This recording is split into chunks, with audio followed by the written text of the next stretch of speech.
Philadelphia Eagles are dancing on their own, still the only undefeated team in the league.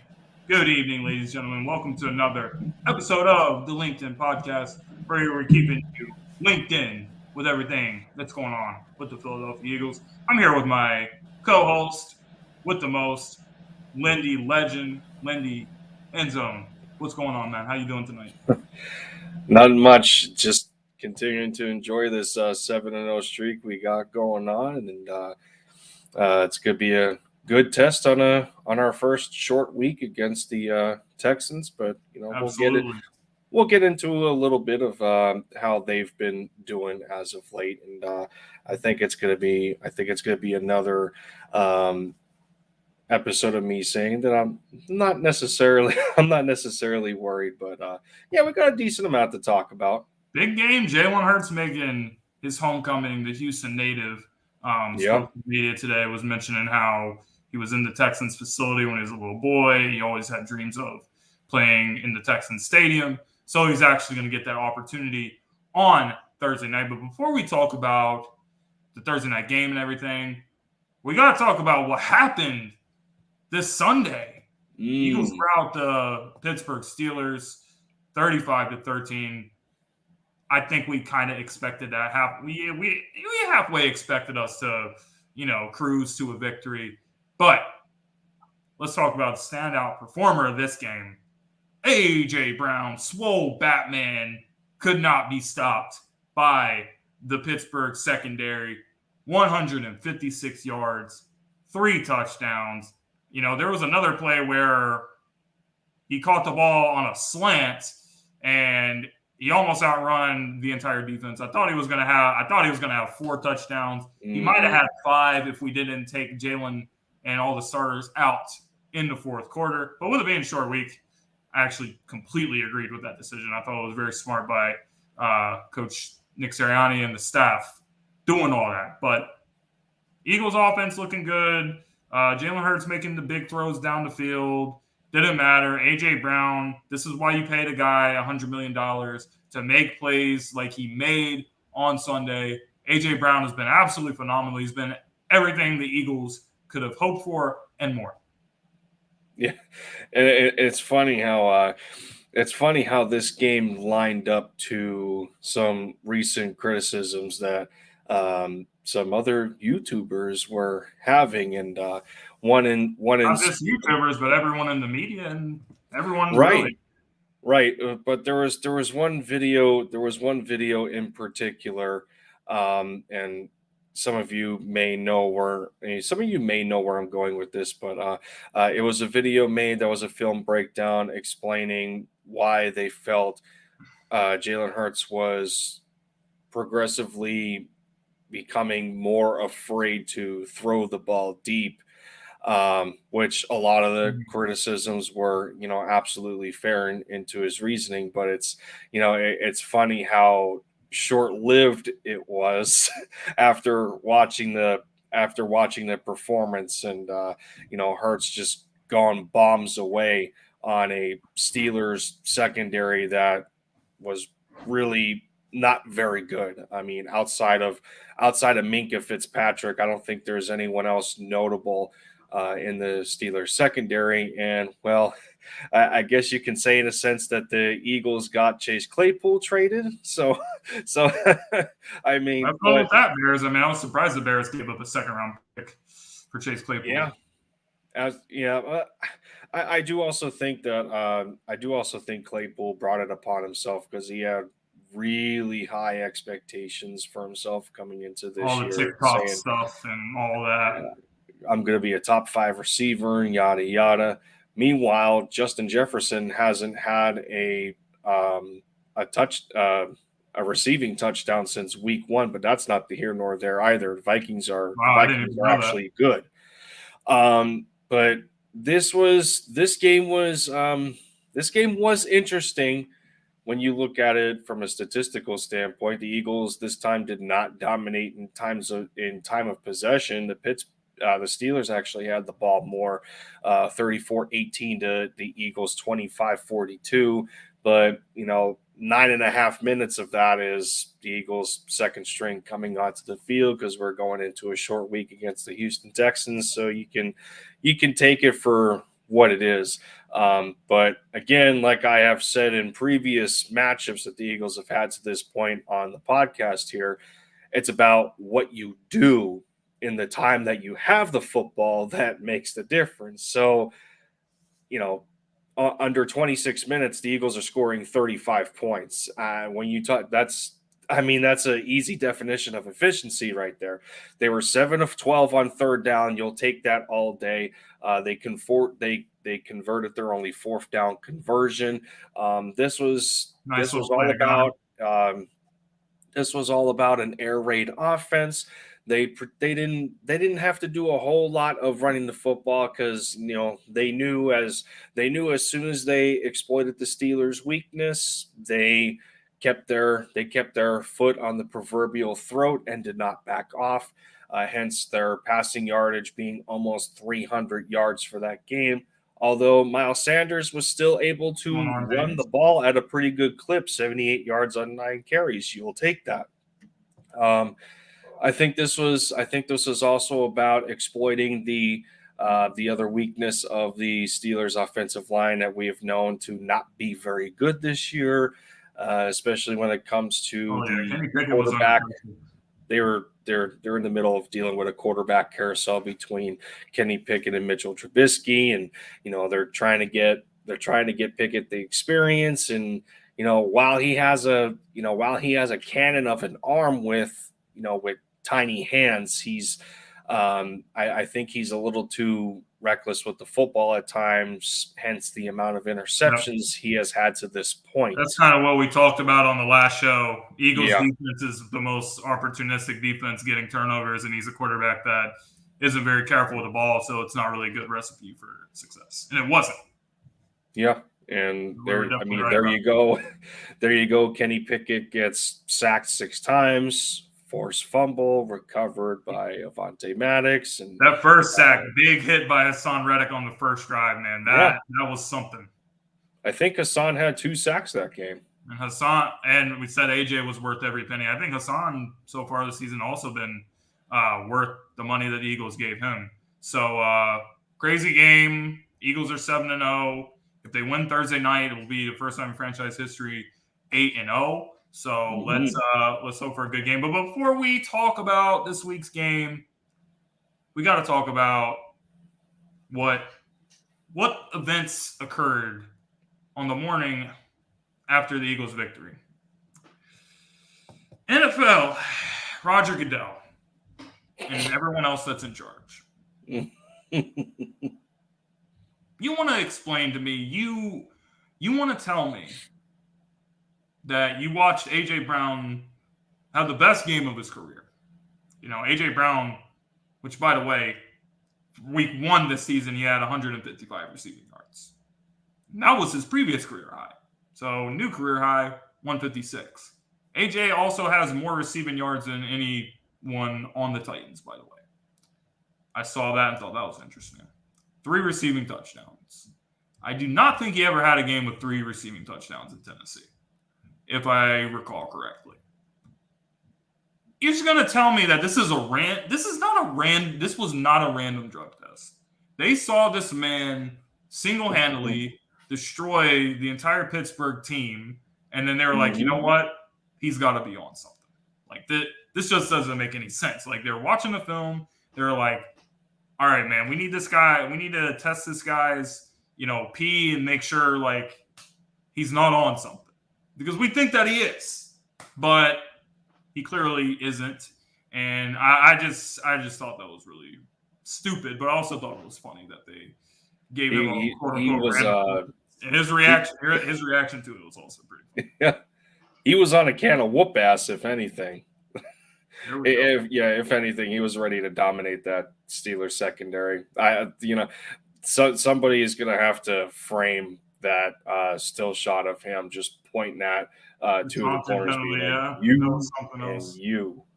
I laughed at glorious. That. You know what? Usually, with as bad as the NFL has gotten with the taunting penalties, Yep. I usually would have said, "Oh, what kind of crap is this?"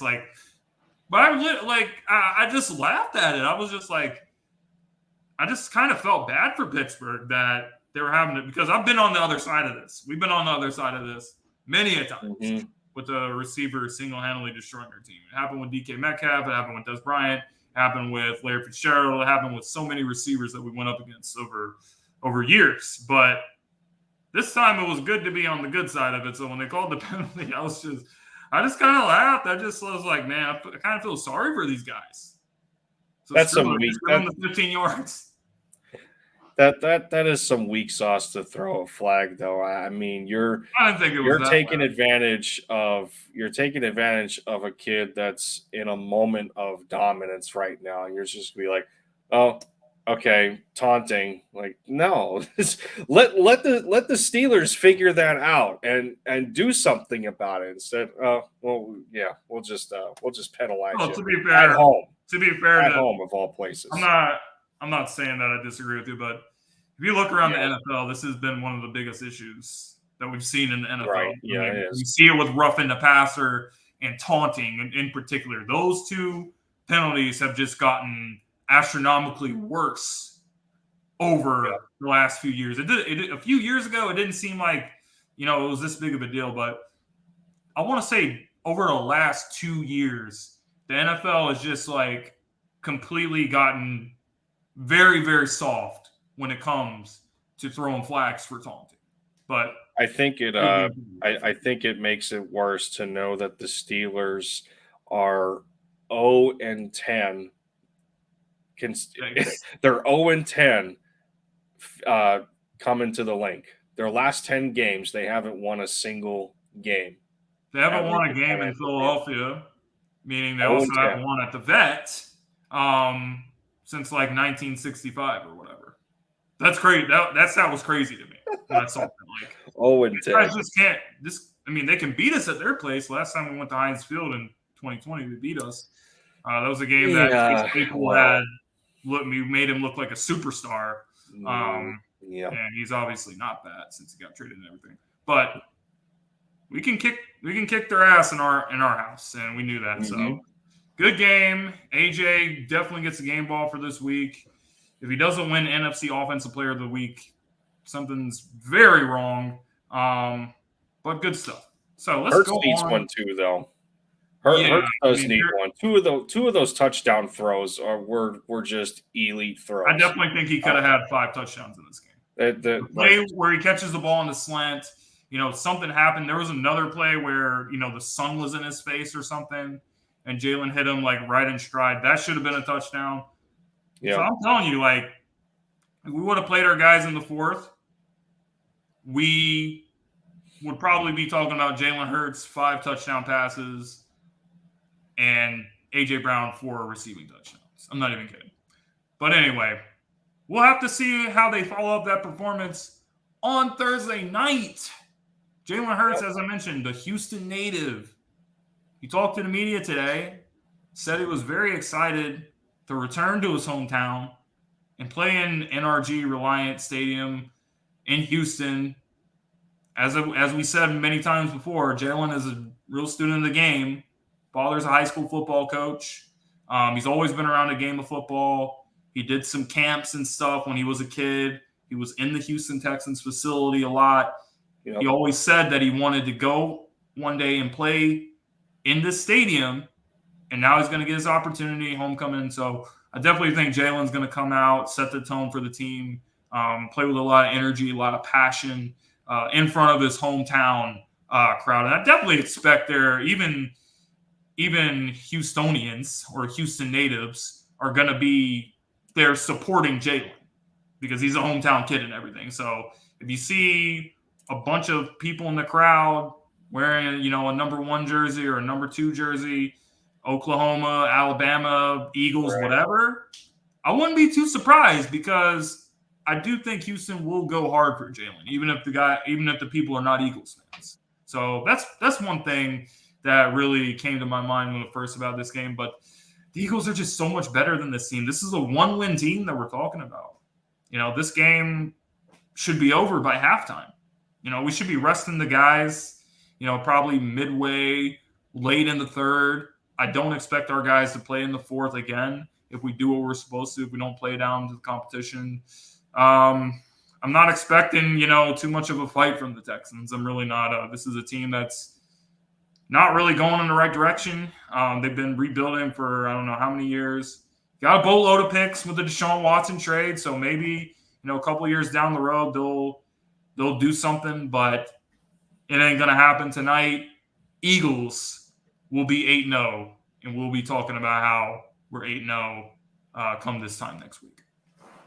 Right. I mean, it's not like the home crowd has anything to cheer for in terms of the Texans, right? They're probably going to want to show their support to Hurts a little more, and this probably is going to feel like a game where Eagles Nation is going to take the stadium over, much like they like to when we head to can never remember the name of that trash stadium that needs to be fixed up for the Commanders. Every time we go to the Commanders, we always seem to take it over. But I have to say, at least the Texans are a team that do have a bright spot on both sides of the football, offensively and defensively. They got Derek Stingley Jr. out of the draft. He has been one of their bright spots in the secondary, probably their best secondary player. We know that Steven Nelson is still over there. And that actually brought up just real quick, since you brought up Stingley, I can't help but remember Devontae Smith when he was in Alabama. His Heisman moment was when he had like 200 and something yards against LSU, and Stingley just had nothing for him. So I don't know. Maybe big AJ week last week. Is this week a big Smitty week? I don't know. Something to watch out for. I do love that dynamic that the Eagles have, though, when it's because as they say, they don't have one number one, they got three number ones, and I know Quez is on kind of a downward slope right now, but I'm really surprised how much he hasn't been involved, but yeah, you just have so many weapons that you can't expect to get him a bunch of targets. Yeah, it is a shame, but at the same time, I mean, it's just completely dictated by the defense and how they like the looks and so on and so forth. Outside of talking about Stingley Jr., Dameon Pierce has been on a pretty good tear for rookie for the Texans. He's out there averaging 4.5 yards a carry, close to hitting 540 rush yards. So I mean, they got a bright spot offensively and defensively. And then, a little bit of intel on how we can approach the Texans. Team-wise, they are a better pass defense than they are a run defense. They rank top 10 or better in multiple categories between pass attempts, touchdowns allowed, and interceptions. Their run defense, they're 29th or worse across the board, ranging from carries, touchdowns, and yards per carry allowed. I think they are either dead last or second to last in average in allowing 5.6 yards a carry to the opposing team in terms of the run game. So this could be a run, a running back party between Sanders, Gainwell, and Scott if they really wanted to. In terms of scoring on both sides of the ball, they're 29th. They're the 29th scoring offense. So again, it's another team that isn't good at putting points on the board. Remember, this is the team that tied the Colts week 1, and we just seen the Colts fire their offensive coordinator. I mean, they got a tie on the record. That's all you really need to know about the Texans. There was actually a tweet from one of the beat reporters for the Colts that was saying, ever since Nick Sirianni came to Philly, they've been having major issues over there. Yeah, imagine that. So I guess we did do a good job in picking the head coach out, and when when everyone was Oh man, who was? Oh Who man, was a this big guy's favorite? stuttering. What? How could they hire a guy that stutters? Yeah, I know. And it's like I'm trying to think of who a lot of Eagles fans were clamoring for, and I don't remember now. Probably Yeah, DeBoll or somebody. yeah, I don't remember. But DeBoll wasn't Um, interested in playing. He'd rather take the Giants job. So you right. can have fun with that. But getting back to the Texans here, offensively, again, they're not a good scoring offense. They're 29th in the league. They don't really put points up on the board. Their quarterback is averaging under 7 yards per attempt. I think he's at like Davis 6.3, Mills. 6.5. Davis Mills hasn't. Texans Davis got to Mills draft a hasn't quarterback really regardless wowed of anybody. next year. Right. But defensively, they're the 17th scoring defense. So it's much like when we faced the Washington Commanders earlier in the year. They came around average, anywhere from 14 to 17 at that time. So this is going to be a game where the Eagles are going to take advantage of their weakest point. And if it's going to call for running the football, then I mean, we got the best offensive line in football to do that when healthy, since we do have Jordan Mailata back and Lane Johnson. Their average when it comes to third down conversions James allowed says at they're 40%. equal opportunity employers. What's that? He says the Texans are equal opportunity employers. Oh my goodness. Right. Shout out to my guy James. Makes perfect sense though. But I mean, defensively, this isn't a team that's going to give us much of a challenge, much of a threat. They allow 40% of their third downs as a defense, and they're the second worst offense in third down conversions at 32%. So Horrible. the Eagles defensively can have a field day again, like they did against the Steelers. Again, like I said, one area that they shine in though is their red zone defense. In terms of efficiency, entering Thursday, they're fifth in the league. They are the fifth ranked red zone defense at allowing I'm not too worried about that. Offensively, they're only around 53%. They're 19th. So again, they're a below average team offensively. So I mean, if this is going to be below another average team all the way. Right. Yeah, for the most part. They have good parts, but the bad parts outweigh the goods, and that's what kind of creates the average here. But like I said, Davis Mills hasn't really wowed anybody to this point, and I think the same goes for the rest of his draft class. A lot of guys are struggling in that draft class. Right now, he sports a QBR of about a 32, so he's way below average right now. But when you look at what he has offensively, yeah, OJ Howard's over there now. They're not really getting him acclimated into the offense all that much. You got Brandon Cooks. He did not get dealt at the trade deadline. Yeah, and between Brandon Cooks and Nico Collins, they are his leading receivers at just over 300 yards for both of them. Damian Pierce, again, probably one of the only bright spots offensively. He doesn't have much. Davis Mills does not have much to work with, so that's where some of these statistics come from. It's just a product of who you have on your team.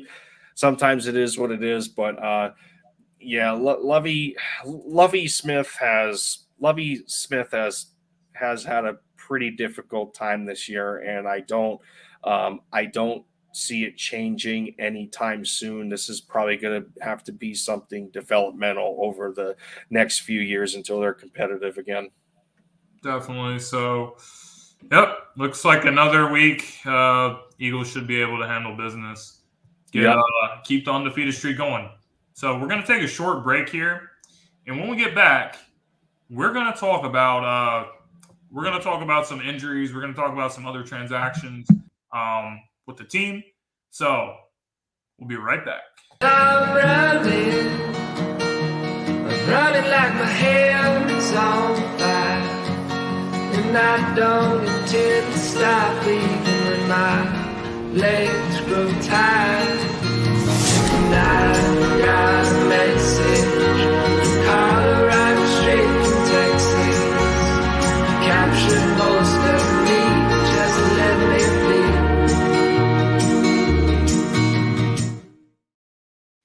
Ladies and gentlemen, shout out to Yeti because they actually sent me this cooler that was like, it was like a cooler that you can put on your back, like it has straps, so like perfect for hiking and everything. So check all the information down below in the description. So we're going to talk about the trade deadline. We were mentioning some stuff earlier about the trade deadline. Brandon Cooks was a name that was being brought up. The Cowboys were interested in him. A few other teams, Packers were interested in him. So nothing happened there, but nothing happened with the Eagles. You know, a lot of people were expecting us to make another move. The Eagles decided not to make a move.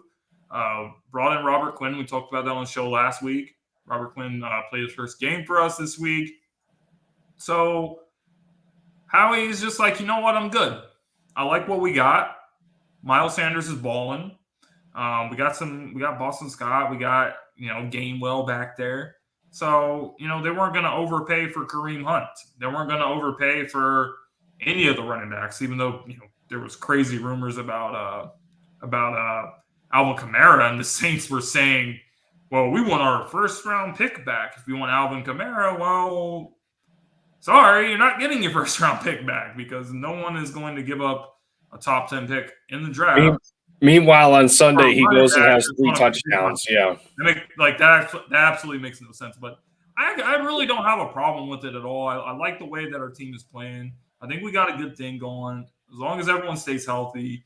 Miles Sanders has been having the best year of his career. I trust him with the ball. He hasn't put the ball on the ground or anything this season. So I think he's doing his thing. So as far as adding another running back, sure, I would have loved to have somebody like, Jamal Williams over there with Detroit. But you know what? It didn't happen. So it is what it is. I think that we have what we have.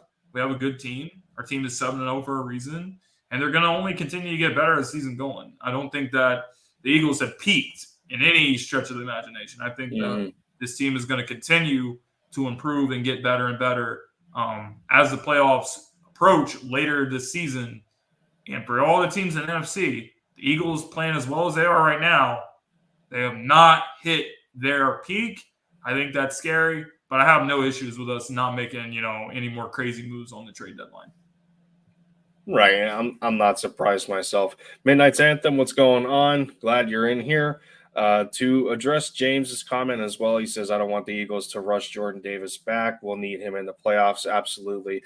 I think anytime that you're dealing with any injury involving the feet or the legs when it comes to defensive tackles, they're very, you have to take a very cautious approach with that, especially that the Eagles invested a lot of capital into acquiring Jordan Davis, being the 13th pick, the 13th pick in the draft.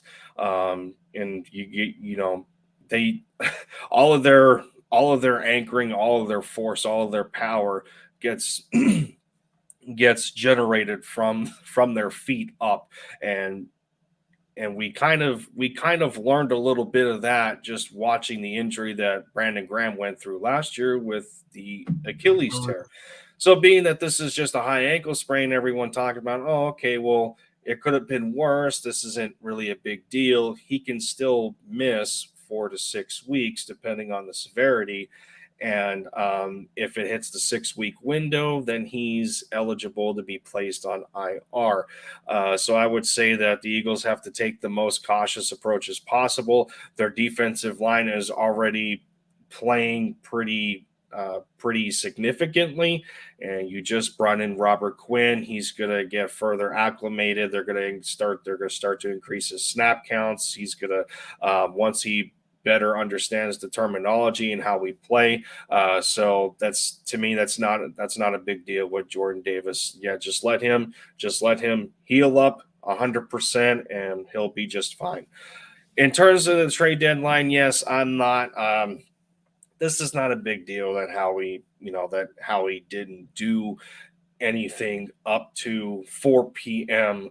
November 1st today. Everyone, I was watching on Twitter. Everyone's like, in the last 10 minutes, come on, Howie, do something. Come on, Howie, do something. And you heard rumblings of Naeem Hines in discussion. Some were talking about Jamal Williams being, as a point of interest from the Detroit Lions, the former Green Bay Packer. And then, Kareem Hunt was still in the conversation, and rumor had it that the Bears were asking for a 4th round pick. So the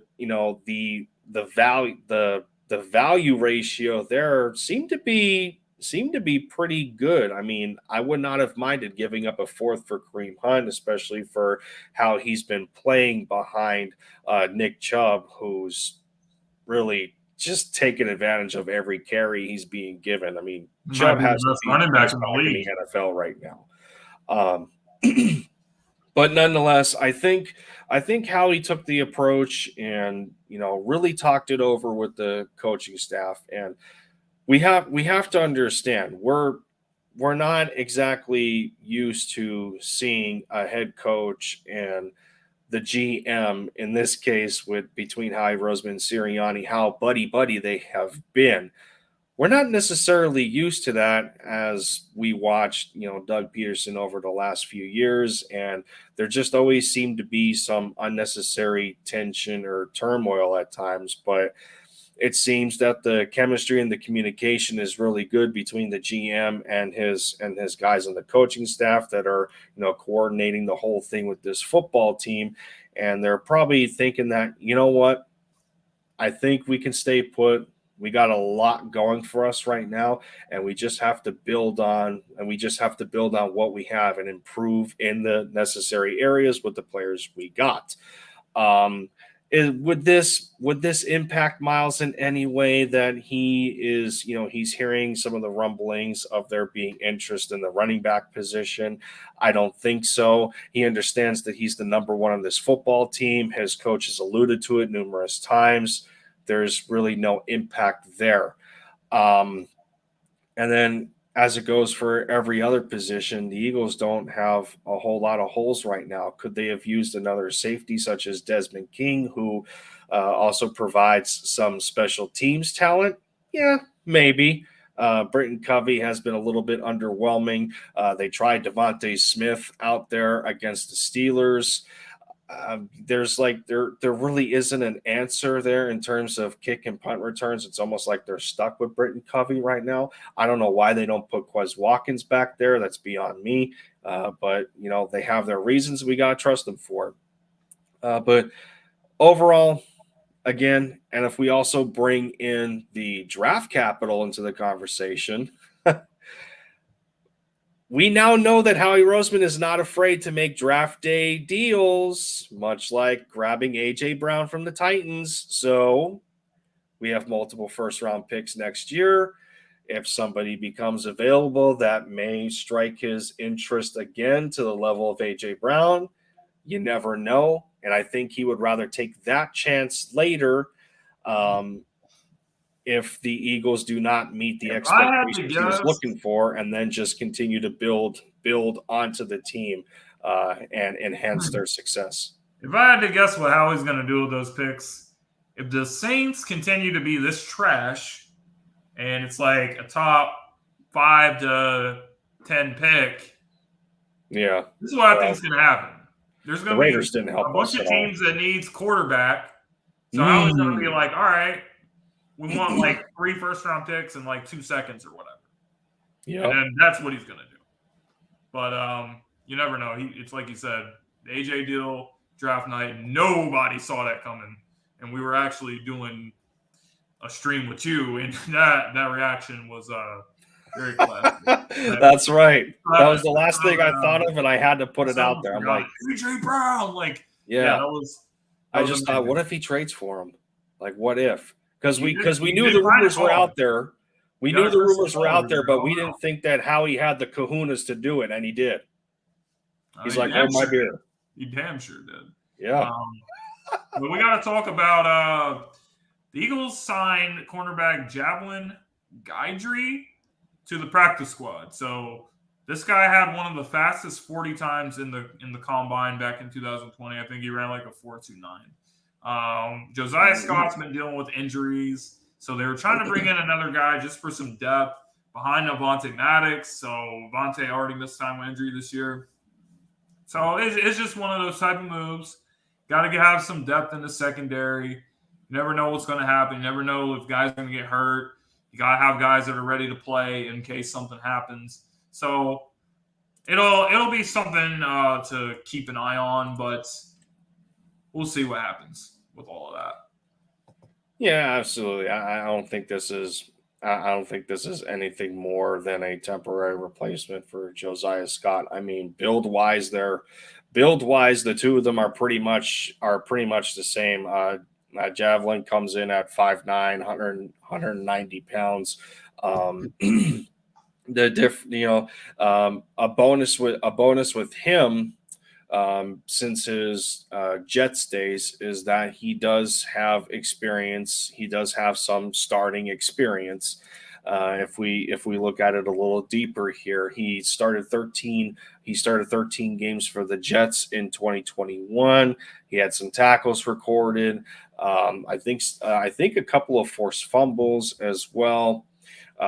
Totaling 70 tackles in 28 games. This year, he's floated around between the Jets, the Cards, and the Raiders before finding a home with the Eagles. So, yeah, I just think this is adding just adding another body right now to replace someone in a similar position. But we'll see what he's got. It's gonna be definitely interesting. So, another interesting topic that I want to talk about to close out the show. It's our last topic for tonight. Jalen Hurts. Jalen Hurts has been outstanding this season. Only turned the ball over twice this season. He's making big-time throws. You saw him make big-time throws against the Steelers. You've seen him make big-time throws in all the games this year. You know, whenever we need him to make a play on crucial third downs or whatever case may be, he is making those plays. And Jalen Hurts has taken a step beyond even what people probably expected. You know, people expect him to be better. We expect him to be better, but did we expect him to be this much better? Jalen Hurts is clearly a franchise quarterback, guys. He's clearly a franchise quarterback. So the question is, how soon should the Eagles sign Jalen Hurts to an extension? I think, and again, we had this. I think we had this conversation either quite a few episodes back or it was just recently, to where we were talking about guys. I think it was Joe Burrow, Justin Herbert, guys like that. They're in the played better than all those guys this season. So I mean, but the premise is that players like that who Hurts can be compared to in some capacity or another, they are possibly due to have extensions as well. We just watched Joe Burrow last year take his team all the way to the Super Bowl, although they lost to the Rams. He ended up doing that with a pretty loaded football team offensively. When you got T. Higgins and T. Higgins, Jamar Chase, Tyler Boyd, Hurts is in that same, Hurts is kind of in that same atmosphere right now with, for what AJ Brown has provided to this football team, I think is second to none. The chemistry that the two of them have, that was an intangible that you really can't buy in the game of football, for how close they are to, with being best friends. And we're already seeing the comparisons between him and, McNabb and T.O. People are saying that we're starting to see it all over again. Let's the only difference is the brakes on that a little bit, but the only difference is Jalen and AJ actually like each other. Yeah, exactly. T.O. and Donovan did not. That could serve a lot better in the that could serve. I think it's going to be a little bit better situation this time. But I mean, Okay, so I'm also looking at this. Here's a couple of notable contracts that are going on right now in the NFL in terms of quarterbacks that have gotten paid already. We already know that Kyler Murray got $230 million. Josh Allen, 258. Derek Carr is sitting at 120. Matt Stafford, Dak Prescott, about 160. So I don't know. This is gonna have to come down to where there's gonna be two things that are gonna have to come into play here. The Eagles have to determine what he's worth to them as their franchise player and what he is worth at the same time to what the current market is dictating. Is it easy? Is it easy to say at this point in time that Jalen Hurts is better than guys like Jared Goff, Carson Wentz, Matt Ryan, Ryan Tannehill? It's not even close. You know, those as examples. I think he's easily better than those four quarterbacks that I named off. He's better than Kyler Murray. And Kyler's making $230 million. Here's the thing. I just want to throw this out there. I think Jalen is gonna, obviously he's gonna want a good contract. Yeah. But I just don't see him being the type of a guy that's like the personality that wants all the money. I want all the money. Yes. He just doesn't give that vibes. Like the thing that he cares about is winning the most. That's the only thing that matters to him. And that's why I love Jalen, because he's just like, you know what? We don't give a crap. That's why, the whole things with people talking about, oh, why isn't he having passing touchdowns? And I'm like, the guy wants to win games. So if he's getting them by rushing touchdowns or passing, it doesn't matter because he loves winning. I think that's the most important thing to him. I don't think money is the most important thing to him. And I think obviously Howie is going to want to do good business after what happened with the Carson situation and the contract, and you ended up trading him with the Indianapolis, and you were still paying his salary even though he was playing on another team. He doesn't want to have that type of a situation again. So I think that they're going to work together on a deal that's going to benefit both sides. Maybe there's going to be more incentives for Jalen if he, hits certain marks, playoff wins, overall performance, passing yards, team record, whatever. There's going to be incentives that's going to cause him to get higher money, but I think it's still going to be a team-friendly contract. Because I don't think Jalen is going to say, "Oh, I want $300 million, or I'm not coming to training camp." That ain't going to happen. This guy loves the game too much to be doing stuff like these other guys are doing. Just saying. His rookie deal totaled $6.1 million, and he is not set to become a free agent until 2024. That's wild. For how good he's playing this year, it's absolutely wild. Do we sign him after this season, or do we sign him after next season? What do you think Howie's going to do here? I don't think Howie waits closer to hit the contract expiration when he's off of that rookie deal. I don't think he waits that long whatsoever. As we have known throughout the years, Howie's a shrewd operator, to which he always likes to be ahead of the curve when it comes to the market for whichever position of player it is. He's going to get his guys signed. He's going to get them done early, and to the point that everybody wins before the ink meets the paper. So I would have to say possibly after the result of this season, I would probably say is when he would get it done.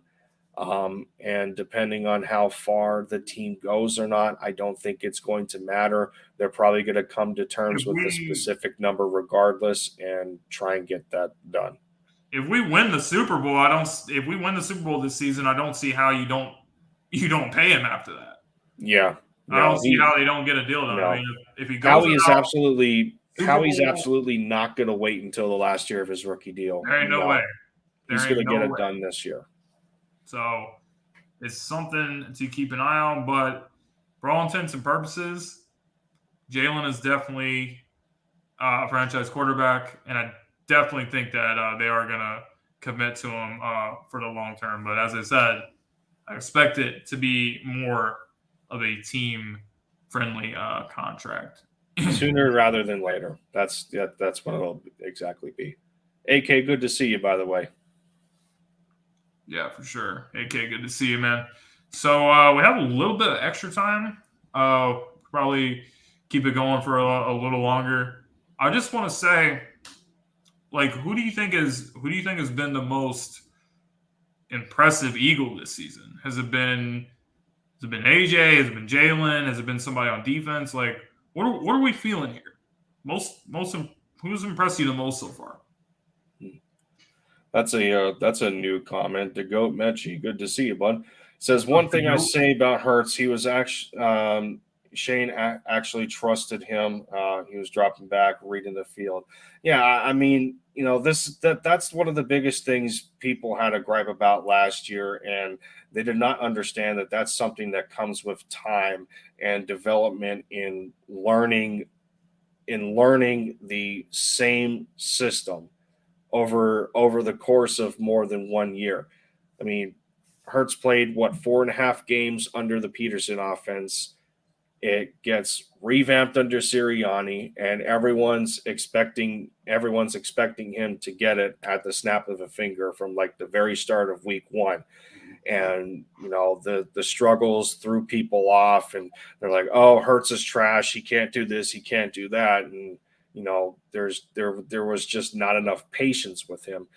Yet, in the same breath, he still had Devontae Smith break the rookie season record for most receiving yards. He broke Deshaun Jackson's record in a mediocre to below average year for Hurts. He still did that, and no one still gave him a chance into this offseason. And look what he's doing with a little more development and a little more dedication to his craft. Everything's coming into play, and the kid's not even 25 years old yet. So, I mean, I don't know. It's just you probably got to go hands down. It almost sounds elementary to talk about it, and people just it's probably hands down Jalen. But I'll take it in another direction here. I got to give a shout out. I got to give a shout out to James Bradberry. I got to give a shout out to him, man, because I think every single week that we see him play, it's just like this guy's continuing to play his way out of the Eagles. The Eagles are going to have a lot of decisions to make at the end of the season. I'm talking about Jalen Hurts extension. What about all the rest of these guys? Bradberry definitely up there at the top of the list. I think CJ is too. But this guy and CJ, this guy's playing his way out of the Eagles' pay range. I mean, this guy's going to be getting big money, and he deserves it. Due for another one. Yeah, he deserves it with the way that he's played. Like, him and Slay have just been shutting everything completely down the entire season. We have 2 shutdown corners on the team, and that's coming from secondary that over the last few years we haven't been able to say that. Our secondaries, our past defenses have been pretty awful, actually. So having these guys out there is a breath of fresh air. But James Bradberry has been on one, and I gotta give him his flowers. He's been balling. I think it's just putting him in a better position than he was when he was playing for the New York Giants. The Giants looked at him as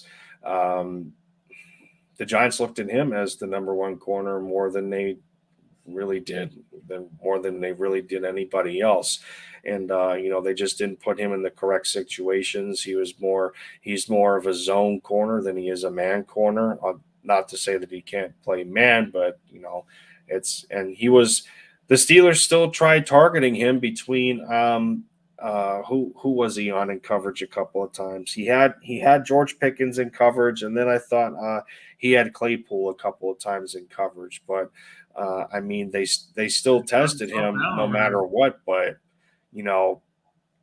I think it goes 1-1 here between him and Slay. I don't know if this is the same secondary if Slay is not the number one. If you swapped him and Bradbury right now and you take Slay out of the equation, I don't think this is the same secondary. I think Slay lot of times you have really you have another guy like McPherson that people can pick on, and yep, that's good. That's a completely different conversation. But I definitely think that Bradbury is the number one corner in the league. I mean, he's the way he's playing too well to just say that he's only playing that way because of Slay. He's just nobody can throw the ball against him. Every time you look up, he's making a big play. He's making an interception. So I just think the system works really well for the two of them. But I definitely think that he can go somewhere else and get a big contract and play really well somewhere else. I mean, we had an easy example last year in comparison and contrast of the difference it makes. I mean, we went from Slay and Steven Nelson to Slay and Bradbury, and look how substantial that change has been to this point. That's it's absolutely ridiculous what one little move does that almost transforms the secondary. And you got to give Avonte Maddox his flowers too, because he's been playing out of his mind as well in the slot. He has to be a top 10 slot corner right now, easily. He's got to be top 10 to me. Definitely. He was recently extended, so been talking about a lot of guys getting extensions, and there's a lot of guys on the team that got their extensions, and they've been showing that they were worth the money. Reddick worth the money, AJ Brown worth the money, Avonte Maddox worth the money, Dallas Goedert worth the money.